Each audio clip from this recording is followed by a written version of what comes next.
Hi Justin, my name's Aquia from the British Blacklist. How are you doing today? I'm overwhelmed with both excitement, joy, and shock. Shock. You good, Playboy? Let me see. Oh. Hey, let's get Marco. Let's get him some help. Oh. Hold on, you good? What's the shocking part of all of this? The sheer scale, Yeah. I guess, yeah. Well, it's like surreal. And even I think when I got it and going to make it, wasn't really thinking like, oh, and then like there'll be this massive global marketing campaign. And then they're gonna put it out on IMAX. And yeah, first time I've ever seen my name on a billboard. And Yeah. It's just very, very, very wild. As a non-filmmaker, and then looking at the journey that filmmakers got to embark on, from idea to, oh yeah, it's out in the world, and then there's this big, massive response to it. What, where were you, and what was your mindset when the idea of him was percolating? That's a great question. At the time I actually got this, I had taken a year off because I was so burnt out and in television. So I had made my first feature, Kicks, and actually that's how I was introduced to Jordan, and he had just started Monkey Paw. And then TV came knocking. I was like, what? I want to pay my student loans and eat dinner and not pay rent. Oh my God. Great. And the first day on a professional film set I was on, like halfway through the day, I got a call that my father died. Horrible. 2 weeks later, I was back on a set. And then I don't think I stopped shooting for several years. And then the pandemic hit. And I shot through the pandemic. And not there, that was like over in Australia, and I was kind of landlocked and I couldn't attend my brother's wedding. I missed like the birth of another, kid. It was just like life was happening and I'm kind of there. But I get back and my body actually just shut down. It was like, stop. I have never experienced burnout until then.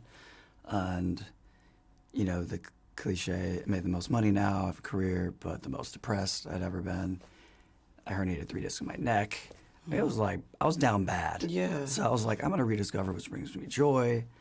And I was realizing like I needed to process that grief. And I sat down to actually write another original feature to make. I was like, even if this is gonna be another indie, whatever. And as soon as I set that intention and was like, and so I started writing, I immediately got sent the script. That journey of realization and self-actualization and all of the stuff, were you ever a spiritual, thoughtful person, or was that you in character? Was it just like life forced you to recognize that actually do for self and take time for yourself is the way forward? I mean, a blessing that also came was I didn't attend therapy at all until my father passed. And I went in thinking like it's gonna be about my father. I ended up talking about nothing about his passing, but just like life, how I was complicit in my own suffering. Like it got like, I was like, oh my God.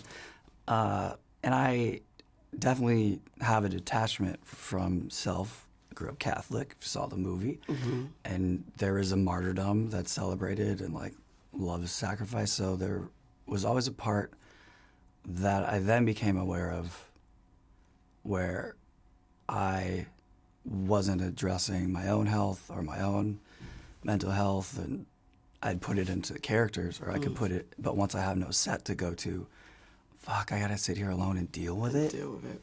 No, thank you. I guess at that point in my life, I was aware and spiritually sound of mind enough to know. So that idea that you started to write in your moment of, okay, it's all about me and what I want to do now, my passion. What was that story, and why did him supersede continuing telling that story? My gosh, it's it's actually it was gonna be my pusher. Okay.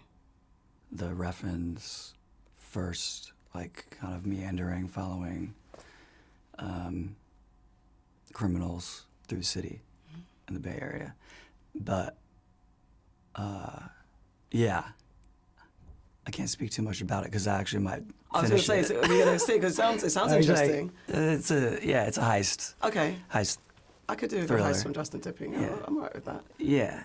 But him So- came in and was more... Yeah, I guess I was still figuring out my personal attachment to it. But when this project came, I think I had a deeper just resonance with the themes at play.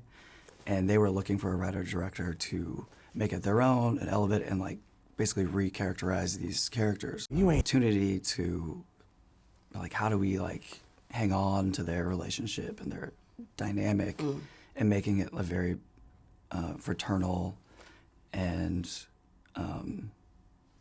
one's looking for a father figure, one's looking for seeing his younger self and the two generations colliding. I just understood that more, and I think that explicitly it is this psychology of what it takes to be the greatest at something, but it is analogous to filmmaking or writers or musicians or whoever wants to be great at what they do, in the sense of pursuit of greatness. Yeah, 100, And, yeah. That's how I felt when I watched it. I was like, oh, this applies to all the things in life and all the trappings and the Yeah. temptations, and then how to avoid, or what part of yourself do you give to it and what part do you hold back. And then I think what I loved, if you can love a film like this, that would made me scared and jump and close my eyes. But what I loved was it was so relatable. Why did you choose horror was it always a horror originally, or did you amp it up? was. It wasn't like this full maximalist body horror and blood. Yes. None of that was there. It was more contained and just more contained, tighter, smaller. But I came in knowing like they wanted bigger, studio scale, and I did not pull punches. No. When Why were you so ballsy to do that? Like, why was it because they gave you free reign and you thought, okay, I'm going to tap into my deepest, darkest and let it all out? Or Well, no, I don't have free reign. That's the thing. It's still working within a studio system. Yeah, and, yeah. You know, Monkey Paw and the studio still checks and balances. Sure. And it is a collaboration for sure. I couldn't just do whatever. I definitely wrote things that I was like, yeah. I'm like, yeah, but also you don't have money for that. Okay. And like, okay, throw that out. What do we do? What do we have? And then make it work within the sandbox. Because I guess I am the first-time studio director, so I was the biggest risk.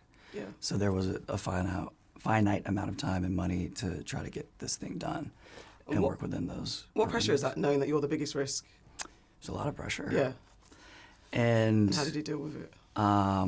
just cried in the shower in the fetal position. No. Yeah. A lot. Only a couple times. Well, I think at this point in my life, I had healthy outlets and could have perspective. I promised myself a long time ago that if I am broke for the rest of my life, but I can still make movies, I would make that choice. So I've been broke. I was broke most of my life and lived off French fries and rock stars or whatever and Spam and rice. So it's like everything, all safety is an illusion, whatever. I think also like experiencing a loss, Yeah. like my father on a film set. Like I get to film set now, it's like, this is great. I mean, it puts things in perspective where.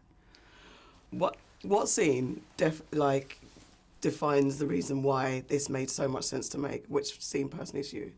I think the scene for me where I feel like everything was kind of working in tandem and all the arts and departments kind of coalesced nicely and really rewarding was the scene where the second training where he gets hit, falls and gets up and they collide.